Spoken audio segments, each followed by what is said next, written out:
जय हिंद दोस्तों, मैं फिर स्वागत करता हूं आपका। हार्दिक स्वागत, हार्दिक अभिनंदन पढ़ियार अकेडमी के यूट्यूब चैनल पर। तो दोस्तों, पिछली वीडियो में मैंने कहा था कि वाक्य पढ़े थे अपन, है ना। पिछली वीडियो में वाक्य पढ़े थे, तो उसी वीडियो के अंदर मैंने कहा था कि वाक्य के जो भेद हैं वो दो प्रकार के होते हैं, अर्थ के आधार पर होते हैं और रचना के आधार पर होते हैं। फिर मैंने आपको यह भी कहा था कि अगर आप 9th क्लास में हो तो आपको सिर्फ अर्थ के आधार पर पढ़ने होते हैं, और जब आप 10th क्लास के अंदर आ जाते हो तो आपको रचना के आधार पर पढ़ने होते हैं, ठीक है। इसके अलावा वाक्य की मैंने परिभाषा अच्छे से बताई थी, आज फिर बता दूंगा। उद्देश्य और विधेय पिछली वीडियो में बताए थे, इस वीडियो में वापस बता दूंगा, ताकि इस वाक्यों को जो अभी उपवाक्य पढ़ेंगे उनको पढ़ने में और रचना के आधार पर जो भेद है वाक्य के, उनको पढ़ने में आपको कोई दिक्कत नहीं हो, ठीक है। तो सबसे पहले वाक्य क्या होता है। वाक्य मैंने बताया था ऐसे शब्दों का सार्थक समूह जिसका पूर्ण रूप से अर्थ निकले, उसको हम क्या कहते हैं, वाक्य कहते हैं, ठीक है। ये मैंने आपको अच्छे से बताया था। अब बात करते हैं उद्देश्य और विधेय की। मैंने आपको बताया था, एक छोटी सी ट्रिक बताई थी कि विधेय का अर्थ आप समझ लो कर्ता, ठीक है। अगर आपने विधेय का अर्थ कर्ता समझ लिया तो आपको ये तो पता होता है ना कर्ता होता कौन है।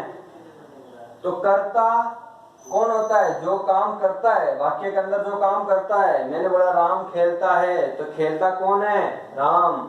अब मैंने उसके बाद में बताया था कि उद्देश्य का मतलब भी बताया था। उद्देश्य का मतलब क्या है कि कर्ता के बारे में जो कुछ भी कहा जा रहा है उसको हम क्या कहते हैं, उद्देश्य कहते हैं, ठीक है। कर्ता के बारे में जो कुछ भी कहा जा रहा है उसको हम क्या कहते हैं, उद्देश्य कहते हैं, ठीक है। तो आप अच्छे से समझो, विधेय का अर्थ क्या होता है, कर्ता, और विधेय के अलावा एक और अंग होता है वाक्य का, उसको बोलते हैं उद्देश्य।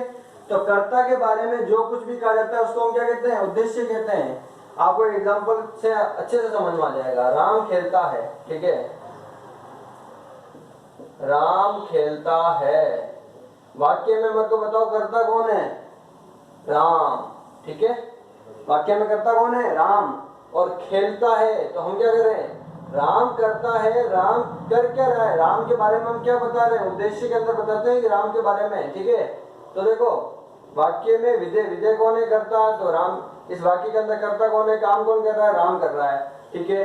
अब राम कर क्या रहा है, खेल रहा है, खेल रहा है। तो राम की विशेषता है, राम का जो कार्य है वो भी उद्देश्य बताता है, और जो वाक्य के अंदर जो करता है उसको विधेय बताता है। तो समझ में आ गया। अब बात करते हैं वाक्य के अंदर जो है, आपको जब 10वीं क्लास के अंदर आते हो तो आपको उपवाक्य पढ़ने होते हैं, ठीक है।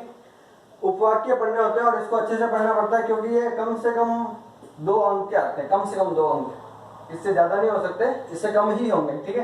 क्योंकि वाक्य जो है 4 मार्क्स का, अगर 10वीं क्लास के अंदर 4 मार्क्स का आता है तो आपसे रचना के आधार पर भी पूछेंगे तो रचना के आधार पर 2 मार्क्स के पूछ जाते हैं, और उपवाक्य में कभी कभार दो क्वेश्चन भी पूछ लेते हैं, कभी कभार एक ही पूछते हैं, ठीक है। अब देखो उपवाक्य को अच्छे से समझो। उपवाक्य होता क्या है, उपवाक्य जो है वो वाक्य का ही अंश होता है, ठीक है। उपवाक्य जो है वो वाक्य का ही अंश होता है। अब उसमें 2 प्रकार होते हैं, प्रधान उपवाक्य और आश्रित उपवाक्य। प्रधान कौन होता है, जो मुख्य रूप से प्रधान है, ठीक है। अभी वाक्य समझोगे ना तो आपको अच्छे से और समझ में आएगा। संज्ञा आश्रित उपवाक्य। संज्ञा आश्रित उपवाक्य क्या होते हैं, जो उपवाक्य संज्ञा पे आश्रित है उसी को तो बोलते हैं संज्ञा उपवाक्य। यहाँ पर एक सेंटेंस लिखा है आपके लिए, हमने देखा कि लड़के खेल रहे हैं। इसमें अगर आपको सेंटेंस पढ़ने से भी पता नहीं लग रहा है कि ये कौन सा आश्रित उपवाक्य है, तो एक चिन्ह होता है ये की, इसको हमेशा ध्यान रखना, ठीक है, हमेशा ध्यान रखना। जो संज्ञा आश्रित उपवाक्य है उसके अंदर जो चिन्ह होता है की, इससे आपको पता लग जाएगा कि ये संज्ञा आश्रित उपवाक्य है। 90% तो वाक्य ऐसे आते हैं कि आपको की लगा के दे दिया और आपसे पूछ लिया कि इसका भेद क्या है, तो आपको क्या बोलना है, संज्ञा आश्रित उपवाक्य। आपको अगर की चिन्ह दिख जाता है तो आपको क्या बोलना है कि संज्ञा आश्रित उपवाक्य है, ठीक है। ये छोटी सी ट्रिक है, बहुत सारे जो टॉपर बच्चे होते हैं वो भी इसी को यूज करते हैं, वो समझते थोड़ी ज्यादा। विशेषण आश्रित उपवाक्य। विशेषण आश्रित उपवाक्य क्या होते हैं, जिसमें हम विशेषण बताते हैं, वाक्य के अंदर क्या बताते हैं, विशेषण बताते हैं, और विशेषण पे जो आश्रित होता है उसको अपन क्या बोलते हैं, विशेषण आश्रित उपवाक्य बोलते हैं। अब विशेषण के अंदर देखो, मैंने यहाँ पर जिस लिखा है, जिस काली गाय को मैंने खरीदा था वह मैंने बेच दी। अब देखो ये जो जिस है ना, जिस जो हो गया, देखो इसके अंदर भी चिन्ह होते हैं, ठीक है, आपको अच्छे समझ में आ जाएगा। जो, जिस, जिससे, जिसको, तो इस प्रकार के जो शब्द होते हैं वो जिस वाक्य में प्रयुक्त हो जाएं, स्टार्टिंग में ध्यान रखना अच्छे से, स्टार्टिंग में अगर जो जिस ये शब्द अगर ये चिन्ह प्रयोग हो गए वाक्य के अंदर तो 100% आपको क्या कर देना है, विशेषण आश्रित उपवाक्य कर देना है। ठीक है, कोई भी दिक्कत नहीं आएगी इसमें। प्रधान उपवाक्य में संज्ञा सर्वनाम की विशेषता बताते हैं। ये प्रधान उपवाक्य में प्रधान क्या होता है ये भी बता देता हूं। प्रधान जो है वो ये प्रधान उपवाक्य है, इसी वाक्य पे जो है वो आश्रित वाक्य जो है वो निर्भर रहता है। हमने देखा कि लड़के खेल रहे थे, अगर मैं देखता ही नहीं तो क्या देखते लड़के खेल रहे थे थोड़ी देख पाते हैं। हमने देखा कि लड़के खेल रहे थे, आपको अच्छे समझ में आया? हमने देखा कि लड़के खेल रहे थे, अगर मैं देखूंगा ही नहीं तो मुझे पता नहीं लगेगा कि लड़के कर क्या रहे हैं। ठीक है, तो यहाँ पर क्या होगा कि ये जो वाक्य है ये इस पर पूर्ण रूप से निर्भर है। जो वाक्य पूर्ण रूप से इस वाक्य पे निर्भर होगा ना वो आश्रित होता है, और ये इस पे निर्भर नहीं करेगा, ये इस पे निर्भर करेगा। तो ये क्या होता है, आश्रित होता है। ठीक है, ये आश्रित होता है और ये प्रधान होता है। ये प्रधान और आश्रित जो है ये उपवाक्य के दो भेद होते हैं। क्वेश्चन नहीं पूछा जाता है उपवाक्य के कितने भेद होते हैं, फिर भी आपको समझने के लिए ये दोनों चीज पढ़नी चाहिए। ठीक है, विशेषण आश्रित उपवाक्य हो गए। अब बात करते हैं क्रिया विशेषण उपवाक्य। ये सिंपल सा है। ठीक है, बहुत सिंपल है। ये तो आपको समझ में आ गया। जैसे मैंने बोला कि प्रधान उपवाक्य में संज्ञा सर्वनाम की विशेषता बताते हैं। अब देखो काली वाक्य मैंने संज्ञा पढ़ाई थी, संज्ञा के अंदर बताया था कि संज्ञा के कितने भेद होते हैं, पूरा अच्छे से समझाया था, कोई भी उसमें एक टॉपिक को भी नहीं छोड़ा। अब इसमें देखो, जिस काली गाय को मैंने खरीदा था, यहाँ पर गाय की विशेषता बता रहे, काली विशेषता नहीं रंग बता रहे हैं, और विशेषण के अंदर ही आएगा कि गाय का जो है कुछ स्वरूप बता रहे हैं। तो इसके अंदर देखो कि विशेषण आश्रित उपवाक्य के अंदर क्या होता है कि ये संज्ञा या सर्वनाम की विशेषता बताते हैं। अब जो गाय है वो काली है, गाय जो है वो काली है। यहाँ पर गाय के लिए जो ये जिस है ना, जिस ये प्रयोग हुआ है, जिस काली गाय, या जिस मैं अगर काली नहीं लगाता हूँ तो फिर ये विशेषण नहीं होगा, क्योंकि गाय के लिए मुझे कुछ ना कुछ गुण तो बताना पड़ेगा। जिस अच्छी गाय को, जिस बुरी गाय को, जिस काली गाय को, जिस सफेद गाय को, तो मेरे को गाय के लिए विशेषण रखना पड़ेगा, तभी तो ये विशेषण आश्रित उपवाक्य होगा। तो ये समझ में आया अच्छे से। उसके बाद में बात करते हैं क्रिया विशेषण उपवाक्य की। विशेषण आश्रित अच्छे समझ में आया। जैसे संज्ञा या सर्वनाम की विशेषता बताते हैं, संज्ञा या सर्वनाम की विशेषता बताते हैं। गाय काली है और गाय काली है, इसके लिए अपन ने जिस का प्रयोग करा है, और मैंने बताया था कि विशेषण आश्रित उपवाक्य के अंदर जो चिन्ह होते हैं वो होता है जो या जिस, इन दोनों चिन्ह का प्रयोग करते हैं। अब बात करते हैं आखिरी के, जो उपवाक्य का जो आखिरी भेद है वो है क्रिया विशेषण उपवाक्य। ठीक है, क्रिया विशेषण आश्रित उपवाक्य क्या होता है, देखो अच्छे से समझो कि विशेषण क्या होता है। विशेषण जो है वो किसी चीज की विशेषता बताता है। मैं इसी में बताया था आपको कि काली गाय, अच्छी गाय, बुरी गाय, सफेद गाय, तो गाय की तो विशेषता बता रहा हूँ मैं, कभी सफेद गाय है, कभी काली गाय है, कभी बुरी गाय है, कभी अच्छी गाय है, तो गाय की अलग अलग प्रकार से मैं विशेषता बता रहा हूँ। तो ये तो विशेषण हो गया। लेकिन यहाँ पर बोला क्रिया विशेषण, आपको क्रिया में अच्छे से बताया था कि क्रिया होती क्या है और क्रिया में जो है कितने प्रकार होते हैं, अच्छे से बताया था। क्रिया का मतलब क्या होता है, किसी काम में करना है, किसी काम का होना। तुम जिस तरह से तेज दौड़ते हो ऐसे थक जाओगे। यहाँ पर आदमी दौड़ रहा है, कुछ कर रहा है ना, तो आदमी का दौड़ना, उससे पहले तेज का प्रयोग कर रहे हैं ना अपन। दौड़ने की विशेषता क्या है, तेज। तो यहाँ पर अच्छे से समझ में आया कि तुम जिस तरह तेज दौड़ते हो ऐसे थक जाओगे। एक और चीज नोट करने वाली है इसमें, जिसका मैंने कहा था कि आपको विशेषण आश्रित उपवाक्य के अंदर जिस, जो, जिसका, इसका प्रयोग जो है हम पहले करेंगे। अगर जिसका प्रयोग मैंने बाद में कर दिया तो विशेषण आश्रित उपवाक्य नहीं होगा। फिर आपको वाक्य पढ़ के पता लगेगा कि वो आश्रित उपवाक्य कौन सा है। ठीक है, अब देखो, तुम जिस तरह तेज दौड़ते हो ऐसे थक जाओगे, तो मैंने बोला कि दौड़ने की विशेषता बता रहे तेज। तो यहाँ पर ये तो समझ में आ गया कि क्रिया विशेषण आश्रित उपवाक्य कैसे पहचानोगे, जहां पर क्रिया की विशेषता बता रहा हो, कोई शब्द क्रिया की विशेषता बता रहा हो, इसमें देख लो कोई क्रिया की विशेषता बता रहा हो, तो इसमें देख लो क्रिया की कोई विशेषता बता रहा हो, तो इसमें देखो क्रिया की विशेषता कौन बता रहा है, ये तो बता रहा है। तो वाक्य को पढ़ने से ही पता लग सकता है क्रिया विशेषण आश्रित उपवाक्य। थोड़ा सा दिमाग लगाना होता है, जिसमें क्या होगा, आपका 1 मार्क्स आ जाएगा और एक वर्ग के आपके 80 में से 80 भी आ सकते हैं। तो अब बात करते हैं रचना के आधार पर वाक्य। ठीक है, तो अब देखते हैं रचना के आधार पर। रचना के आधार पर अच्छे से समझना, 10वीं क्लास में 2 मार्क्स का जो है रचना के आधार पर वाक्य है। उपवाक्य का बताया था ना, उपवाक्य जो है वो 2 अंक के हैं और रचना के आधार पर जो वाक्य है वो भी 2 अंक के हैं।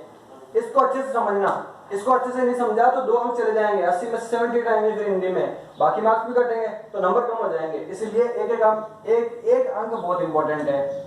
सरल या साधारण वाक्य बोलते हैं, रचना के आधार पर जो है वो 3 वाक्य होते हैं। सरल या साधारण वाक्य, मिश्रित वाक्य, संयुक्त वाक्य। कितने भेद होते हैं रचना के आधार पर? 3 भेद होते हैं, इसको अच्छे से समझना। सरल या साधारण वाक्य के अंदर क्या होता है, अगर वाक्य के अंदर आपको उद्देश्य और विधेय अच्छे से समझ में आ गया तो फिर इनको समझने में दिक्कत नहीं होगी। सबसे पहले उस चीज को अच्छे से समझना। विधेय क्या होता है, मैंने बताया था विधेय का मतलब क्या होता है, कर्ता।